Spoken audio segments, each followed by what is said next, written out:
Bienvenue à l'Anticafé pour une nouvelle édition de Proximité, la web-série du Salon des Solidarités. Laurent Rachka, bonjour. Bonjour. Vous êtes le président de Membogo. Alors c'est un drôle de nom en fait qui recouvre une plateforme digitale de services aux associations. Est-ce que vous pouvez nous en dire un peu plus, à la fois sur le nom mais aussi sur le projet? Bien sûr. Alors tout d'abord le nom, effectivement on cherchait un nom qui marquait un peu les esprits, un nom un peu dynamique. Et on a trouvé Membogo qui avait un peu une tonalité un peu chantante, dansante et qui correspondait bien, on trouvait justement à la joie qu'on peut retrouver dans les associations, donc qui sont très liées aux bénévoles et les bénévoles retirent beaucoup de plaisir à être dans les associations et en plus Membogo a la particularité d'être un nom aussi sans frontières, donc comme on a une vocation à devenir international, c'était plus facile avec un nom de ce type-là. Alors, mais qu'est-ce que vous faites alors maintenant au-delà du... Alors, qu'est-ce qu'on fait? Aujourd'hui, on est une plateforme qui permet de piloter l'ensemble des activités d'une association. Donc, à savoir la gestion des membres, des dons, des cotisations, des événements, également de la communication, site web.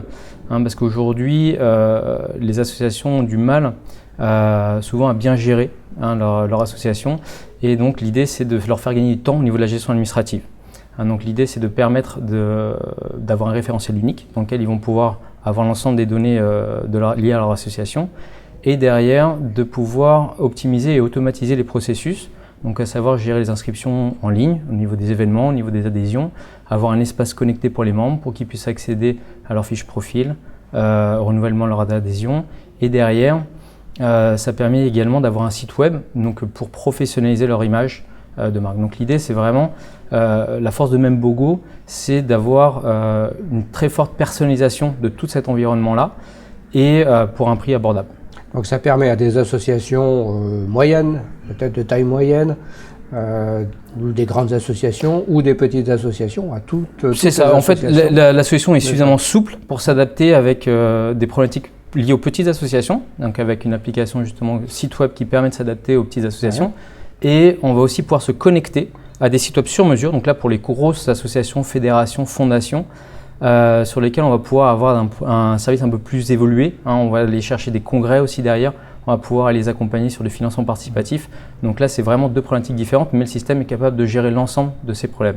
C'est-à-dire vous aidez en fait le monde associatif français, qui comme on le sait est très très important, à franchir cette étape du digital, en leur offrant non seulement des services de gestion, des services financiers, mais des services événementiels, mais aussi finalement des services de communication. Tout à fait. En fait, il faut savoir qu'aujourd'hui, on subit une profonde mutation liée notamment au digital. Ça fait une dizaine, une quinzaine d'années que tout bouge plus vite. Là, tout le monde a accès à beaucoup plus d'informations. Ça veut dire aussi qu'aujourd'hui, les associations travaillent avec des membres ou des bénévoles qui sont aussi devenus plus exigeants. Ils sont très sollicités par ailleurs et c'est plus difficile d'aller les toucher. Les modèles anciens ont évolué et aujourd'hui il est nécessaire pour les associations de mieux communiquer, de leur adresser des messages plus clairs, d'avoir une image de marque qui correspond vraiment à leur positionnement. Et donc ça passe entre autres par le digital, par le site web, par les réseaux sociaux. Donc c'est très important aujourd'hui de considérer le digital pour le développement de leur association. Une autre chose aussi qui est liée au digital, c'est qu'aujourd'hui, justement, c'est ce que je vous disais tout à l'heure, aujourd'hui les associations ont besoin de gagner du temps. Donc tout va plus vite, donc du coup elles n'ont plus la force ou elles n'ont plus forcément les moyens d'avoir des armées de bénévoles qui vont s'occuper de leur gestion administrative, qui aujourd'hui saisissent à chaque fois qu'il y a une adhésion qu'ils reçoivent par courrier ou des inscriptions à des événements, ils n'ont plus le temps de saisir tout ça ou alors ils perdent du temps qu'ils n'investissent pas sur le développement de leur activité. L'idée c'est d'offrir un outil effectivement simple, accessible et en même temps qui recentre l'association sur son objet social, sur sa mission, plutôt que de passer du temps effectivement dans des tâches administratives ou dans des tâches de relationnel ou de gestion. Tout à fait. Aujourd'hui, il faut vraiment mieux communiquer et fidéliser aussi les membres, les donateurs, pour aller les chercher et être crédible aussi vis-à-vis de ces personnes. Quel regard vous portez justement, vu de votre fenêtre, sur le milieu associatif français aujourd'hui face à ces nouveaux défis? Alors, le milieu associatif est très diversifié, quand même, d'une manière générale. Il touche beaucoup de secteurs et Et aujourd'hui, c'est important pour ces associations justement de se démarquer. Et aujourd'hui, il y a un vrai défi aussi lié à une différence de moyens. Donc on va connaître souvent les grosses associations, donc les grosses ONG, les petites associations au niveau du cercle familial. Et derrière, par contre, il y a beaucoup d'associations de proximité donc qui viennent nous rencontrer, qui, elles, manquent un peu de moyens, donc au niveau des bénévoles, au niveau des finances, parce que finalement, les subventions, les aides de l'État sont en baisse constante. Et aujourd'hui, elles sont en train de changer de business model. Donc elles sont en train de se recentrer plutôt sur les membres qui vont cotiser à l'association, qui vont constituer finalement la base et la solidité de l'association. Et derrière, finalement, toutes ces aides, subventions, dons vont contribuer plutôt au développement des projets qu'elles vont avoir à côté. Donc c'est vraiment un changement de paradigme là, qui est en train de s'opérer depuis ces dernières années. On voit bien le crowdfunding, les plateformes digitales de services comme les vôtres, les sites en ligne de pétitions et d'actions citoyennes. Enfin, on voit bien aujourd'hui que le digital est en train de bousculer quand même cet univers-là pour aller vers du mieux et du plus efficace. Tout à fait. Aujourd'hui, on a accès à beaucoup plus de monde et de visibilité que pendant justement toutes ces années qui sont passées jusqu'à présent. Donc c'est à la fois un effet de levier énorme, mais qui n'est pas facile forcément à maîtriser. Il y a des règles à respecter et ça pour le coup, il faut se faire accompagner aussi.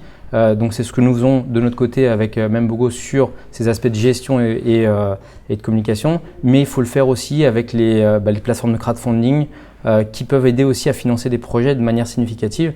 Mais encore une fois, il faut y aller, mais il faut connaître les règles du jeu. Hein. C'est pas facile, c'est pas non plus. Ça demande toujours de l'investissement malgré tout personnel. Crowdfunding, services en ligne comme ceux que vous offrez, organisations qui font des pétitions en ligne. On voit aujourd'hui que le numérique et le digital finalement devient incontournable pour le monde des associations. Oui. Effectivement, comme je le disais tout à l'heure, effectivement, le changement du digital est en train d'apporter une mutation profonde de la société, hein, donc, et notamment des individus qui sont de plus en plus sollicités et qui permettent aux associations aussi d'aller toucher plus de monde. Mais c'est plus compliqué parce qu'il faut mieux communiquer, il faut mieux fidéliser aussi ces personnes qu'on va aller toucher.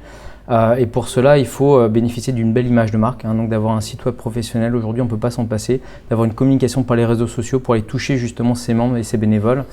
Donc ça devient indispensable.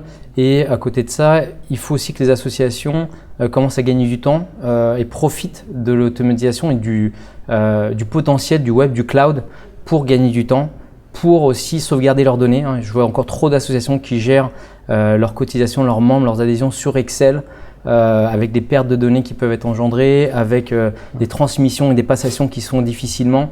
Donc là, l'idée, c'est vraiment de consolider toutes ces informations-là, puisque c'est le cœur de l'association, et donc de profiter du digital pour en plus le connecter au site web et permettre justement d'optimiser derrière tous ces process pour leur faire gagner du temps. Efficacité et du coup du temps gagné pour le mandat social de l'association. Tout à fait. Eh bien, nous retrouverons au prochain Salon des Solidarités justement toutes ces innovations, toutes ces initiatives liées au digital, puisque le Salon des Solidarités, depuis maintenant 2 éditions, consacre un village entier à ce web, hein, le village web. Je vous remercie, Laurent Rachka. Merci, Christian. Et à très bientôt.